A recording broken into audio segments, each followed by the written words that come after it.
Bab 3, penjelasan Liana. Erwin duduk bersandar pada salah satu dinding batu di dalam kuil cahaya. Perasaan kagum dan keanehan masih menyelimuti pikirannya saat ia memandangi simbol-simbol kuno yang berpendar lembut di lantai kuil. Di hadapannya, Liana berdiri dengan tenang, tampak siap untuk menceritakan sesuatu yang jauh lebih besar dari apa yang pernah ia bayangkan.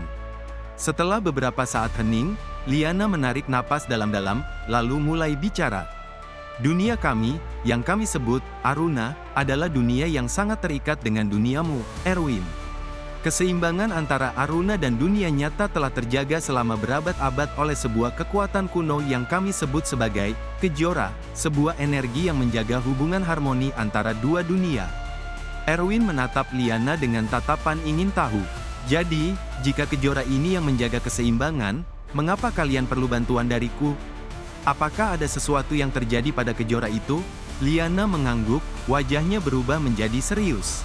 Beberapa waktu lalu, kekuatan gelap yang telah lama tersegel mulai meronta, mencoba melarikan diri dari penjara magisnya. Kekuatan itu dikenal sebagai Bayang Kelam. Jika Bayang Kelam berhasil bebas, ia akan mengisap energi dari Kejora, mengacaukan keseimbangan antara Aruna dan dunia nyata. Erwin merasa bulu kuduknya merinding. Apa yang terjadi jika keseimbangan itu hilang? Waktu dan ruang di kedua dunia akan menjadi kacau, jelas Liana. Dunia kami akan mulai berperang dengan duniamu, bukan karena keinginan, tetapi karena energi yang bertabrakan tanpa kendali. Ini akan mengubah segalanya, alam, makhluk hidup, bahkan pikiran. Orang-orang di dunia nyata mungkin akan merasakan kegilaan tanpa alasan yang jelas, dan di sini, Aruna akan hancur perlahan-lahan hingga lenyap. Erwin menelan ludah, menyadari betapa besarnya bahaya yang dihadapi kedua dunia. Lalu, mengapa aku bahkan tidak tahu apa-apa tentang kekuatan atau cara menghadapi ancaman semacam ini? Liana tersenyum tipis, penuh pengertian.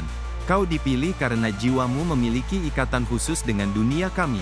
Kami tidak bisa mengatasi Bayang Kelam sendirian. Kami membutuhkan seseorang dari duniamu yang memiliki kemurnian hati dan keberanian untuk menghadapi bahaya ini.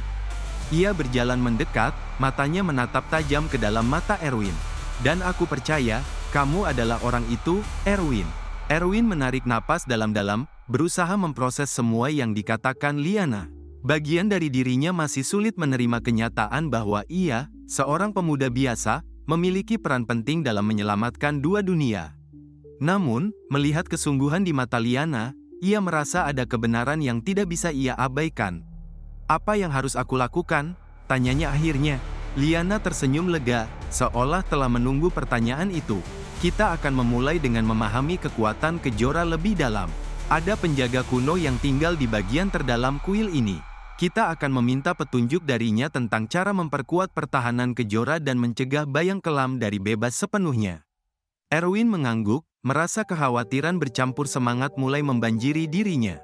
Aku akan berusaha sebaik mungkin. Aku tak tahu apa yang bisa kulakukan, tapi aku akan mencoba. Liana menyentuh bahunya dengan lembut, memberi semangat. Aku tahu kamu bisa melakukannya, Erwin. Kita akan mengatasi ini bersama. Kepercayaan dan kekuatanmu akan menjadi kunci. Malam itu, di bawah cahaya redup dari simbol-simbol kuno, Erwin dan Liana memulai perjalanan mereka dalam memahami kekuatan kuno yang menyatukan dua dunia. Petualangan ini bukan hanya soal mengalahkan kekuatan gelap, tetapi juga soal menemukan kekuatan dalam dirinya sendiri, dan belajar memahami takdir yang membawa mereka bertemu di tempat yang tak terduga.